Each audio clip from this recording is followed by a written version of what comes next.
everyone. As you know, my name is Shannon Segrist. I am your classmate. I am doing my DNP scholarly project on the burnout and job satisfaction of nurse anesthetists, working on a medical direction patient care model. In regard to our homework, I'm just going to do a quick overview of the homework and investigation that I completed for this particular assignment. So in regard to chapter 5, you'll have to excuse me, I'll be looking at my homework on my laptop. So in regard to chapter 5, the phenomenon of interest, there are particularly 4 phenomenon of interest, as I'm sure that you all also researched, or the 4 patterns of nurse knowing, empirical knowledge, aesthetic knowledge, ethics knowledge, and personal knowledge. And I'll just quickly inform you how those particular ways of knowing apply to my particular DNP project to the best of my ability. The scholarly project that I am completing is not unique to any other project. It does encompass the 4 ways of knowing. So let's start with, give me a moment, empirical knowledge. So empirical knowledge is basically scientifically based.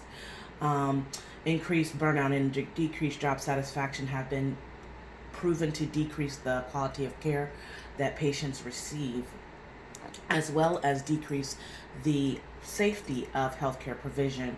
A recent study in 2017 performed by Dr. Sailors found that there is greater burnout among healthcare providers, and it was associated with poorer quality of care. As a result of that empirical data, I feel that CRNAs and CRNAs leadership would benefit from the explicit evaluation and assessment of burnout and job satisfaction of nurse anesthetists. Not only will it improve the quality of care that patients receive, but also increase safety, also decrease turnover. There was a study by Dr. Mahoney, most recently published in 2020, that shows that burnout and job dissatisfaction increases CRNA turnout. So the completion of this particular DNP project will hopefully help CRNA administration address the dissatisfiers that that CRNAs may have, thereby decreasing their departure from their institutions. So that's how empirical knowledge, or that's how I view that empirical knowledge applies to our DNP project, or this particular DNP project. As well, as far as aesthetic knowledge is the person's lived experience, and I understand burnout and job satisfaction as part of the lived experience of CRNAs. The evaluation tool that this scholarly project will facilitate the creation of will create an opportunity for the CRNA administration to attain a glimpse into the lived experience of the CRNA, and thereby hopefully addressing things that may cause the CRNA to leave, be dissatisfied. Personal knowledge is the way that the nurse views themselves and the patient, according to McEwen and Wills, which was published in 2018. The tool that this scholarly DNP project will craft will provide not only CRNA information administration with an insightful view of the CRNA, but the CRNA will have a self-awareness of what attributes to his or her personal burnout and job dissatisfaction are. Such knowledge can potentially help the CRNA to consciously be aware of how their burnout and or job satisfaction or dissatisfaction contributes to their holistic care of the patient experience. Lastly, ethical knowledge is a respect for human life and an obligation to serve, as we read in our DNP project book by Moran, Burson, and Conrad. And I was using the 3rd edition, which was recently published this year. Anesthesiology is no stranger to ethics. As anesthesia providers, we face ethical dilemmas daily, especially as in regard to informed consent, which we will talk about later. CRNAs must act with moral courage when the ethical quandaries present. Ethical knowledge specifically addresses CRNA burnout and job dissatisfaction in regard to self-care. Questions such as working when fatigued or mentally strained, present. The DNP project will hopefully evaluate that and let the CRNA or inform the CRNA of that. Is it ethical to provide anesthesia for a patient when the CRNA is fatigued or when the CRNA is burned out, given that studies have shown that the safety and quality of care decreased when these things were present? So let's talk about the theory and conceptual framework that are motivating this particular DNP project. The theory chosen is actually a psychological theory. It's the motivator hygiene theory by Dr. Frederick Herzberg, and he came out with this theory in 1968. He was an American psychologist, and there have been many studies thereafter on his particular motivator hygiene theory. According to Dr. Herzberg, within the workplace, there are a set of factors that contribute to job satisfaction and a separate set of factors that actually contribute to job dissatisfaction. The motivator hygiene theory by Dr. Herzberg explores that. So that's the theory that's guiding or motivating this particular DNP project. The conceptual framework is job enrichment. Job enrichment meaning was also developed by Dr. Herzberg. The job enrichment concept is a management concept. So both the framework and the theory and the conceptual framework are coming from Dr. Frederick Herzberg. Then I go into the assessment, implementation, and evaluation of the DNP project. Chapter 6 of our particular homework discusses, again, the conceptual framework, as I've just discussed. It discusses informed consent, and informed consent is basically the ethical obligation of healthcare providers to patients to provide relevant information in regard to assessments, treatments, evaluations, and interventions.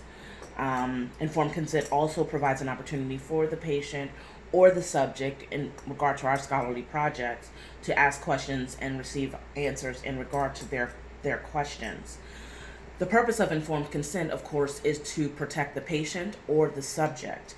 Now in our litigious society, informed consent can also protect the provider or the investigator. Anonymity.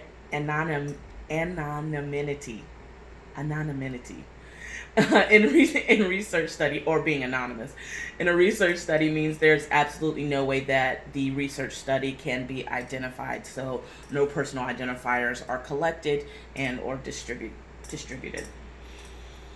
In regard to my particular DNP project, the evaluators of their particular burnout and job satisfaction, or the CRNAs, will not be asked to put any personal identifiers on their particular evaluation, and they will have the opportunity to answer their questions in an anonymous manner.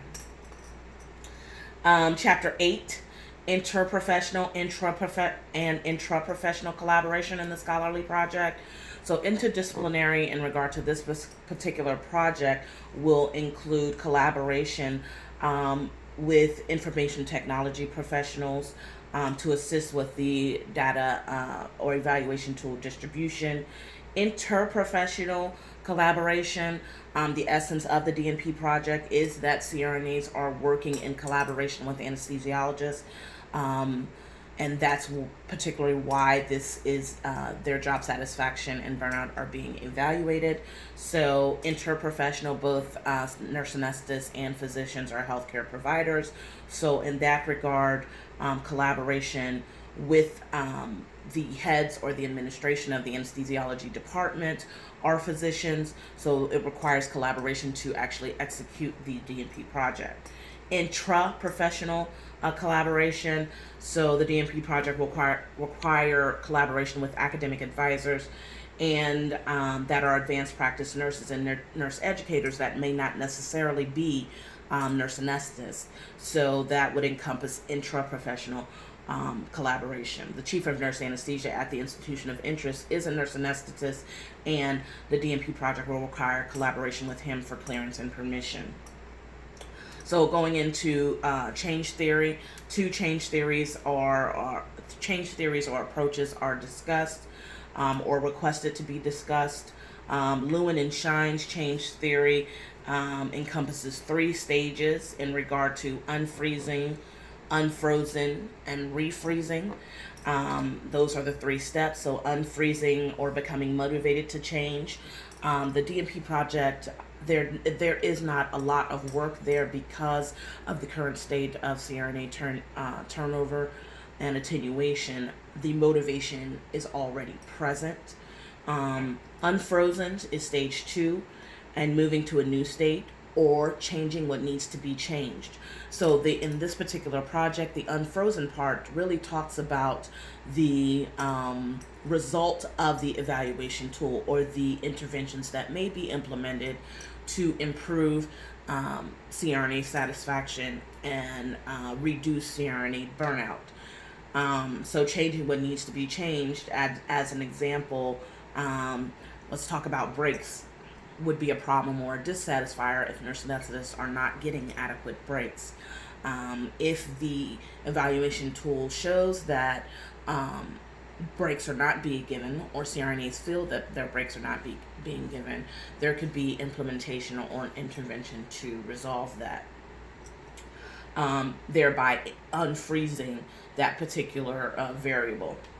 Refreezing or making the change permanent would be after the intervention is put in place. Maybe policies can be put in place in regard to the example that we're talking about, breaks, evaluation of the particular interventions that may be implemented would be refreezing or refrozen in regard to Lewin and Shine's change theory. Cotter also has an 8-step change model. So step 1 is create urgency, kind of like with the unfreezing of Lewin and Shine's.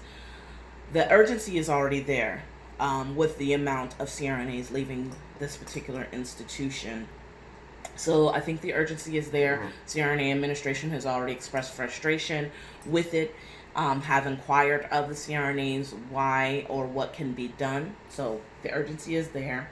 Form a powerful coalition. The coalition kind of is already present as well. The chief nurse anesthetist as well as the departmental anesthesiology departmental chief are motivated for change. So that could be the potential coalition for this DNP project. Create a vision for change. The vision for a change that the DNP project will provide will be synonymous with the mission and vision of the institution. I think doing that will improve or increase the buy-in of the coalition. Step 4, communicate the vision. The vision will be communicated both verbally and written.